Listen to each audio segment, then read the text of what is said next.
अखबार ने नरेंद्र मोदी के बारे में लिखा है कि इसराइल को नेशनलिज्म नरेंद्र मोदी से सीखनी चाहिए। उसने नेशनल ऑनर को स्ट्रेटेजिक एसेट्स के तौर पे यूज किया है। ये देखिए, ये हम बात कर रहे हैं बिल्कुल जब ट्रम्प ने यू टर्न लिया उसके बाद इसराइल भी जो है नरेंद्र मोदी के सपोर्ट में आ गया। और इंडिया ने किया क्या है मैं आपको बताती चलूं। इंडिया ने शटअप बोल दिया यूएस को। इंडिया ने रेजिस्ट किया है ट्रम्प की पॉलिसीज के अगेंस्ट। और ये बात इसराइल को भी बड़ी प्यारी लगी है, पसंद आ गई। लेकिन क्वेश्चन ये है, जब पिछले 2 महीनों से इंडिया अकेला लड़ रहा है ट्रम्प के अगेंस्ट, तब इसराइल कहां था। और अब जो इसराइल की एंट्री है इसको इंडिया किस तरह से देखता है। और क्या ये भी हो सकता है कि इसराइल ने भी यूएस के खिलाफ बगावत का ऐलान कर दिया, क्योंकि इंडिया ने तो बगावत का ऐलान काफी टाइम पहले कर दिया। तो इन तमाम बातों पे डिस्कशन करेंगे। और मैं अपने जितने भी फॉलोअर्स हैं जो मुझे प्यार करते हैं, काइंडली मुझे सपोर्ट करते हैं। ये लगता है कि इसराइल जो है ये अमेरिका का एक बच्चा है जिसको वो अपने हिसाब से मोल्ड करता है। जब भी उसने किसी मुल्क के साथ कुछ ऐसा करना होता है उसके लिए वो इनसाइड एक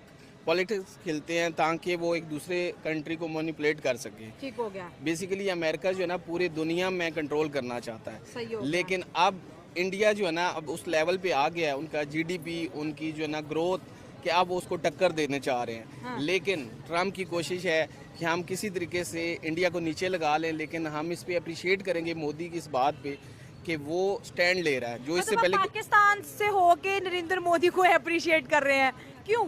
नहीं, बेसिकली मैं उसकी पॉलिसीज को अप्रिशिएट कर रहा हूँ जो कि पाकिस्तानी सियासतदानों को सीखना चाहिए कि जब कोई बहादुर भी हो तो अगर आपके ऊपर अपने ऊपर स्किल है आपकी और आपकी ग्रोथ इस लेवल पे आ चुकी है तो आप अपने से ऊपर के भी लेवल के बंदे को कर सकते अगर आप डिलीवर कर सकते हो तो फिर घबराने की जरूरत नहीं है। ठीक है सर, आज इसराइल के अखबार में आया है कि इसराइल को भी मोदी से सीखना चाहिए और किस तरह के उन्होंने वो नेशनलिस्ट पर्सन है और उन्होंने नेशनलिज्म को स्ट्रेटेजिक एसेट्स के तौर पर इस्तेमाल किया। जहाँ पे जापान इतना, देखिए इंडिया से तो जापान 100 साल आगे है और जापान ने अमेरिका के आगे घुटने टेक दिए और उनकी डील मान ली कि जैसे अमेरिका कहते हैं हम कर लेंगे।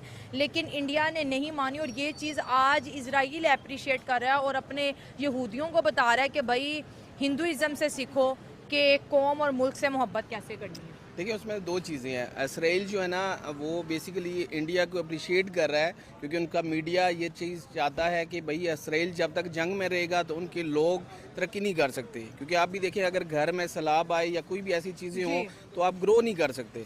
लेकिन अब वही बात है कि इसराइल जो है ना वो अमेरिका के कहने पे चलता है और अमेरिका हमेशा उसका एक ही मकसद है कि पूरी दुनिया को अपने कंट्रोल में रखना और किसी को ऊपर नहीं आने देना। क्योंकि अमेरिका के लिए एक इशू है कि चाइना अगर आगे चल गया विदिन 10 to 15,000 ईयर्स वो इस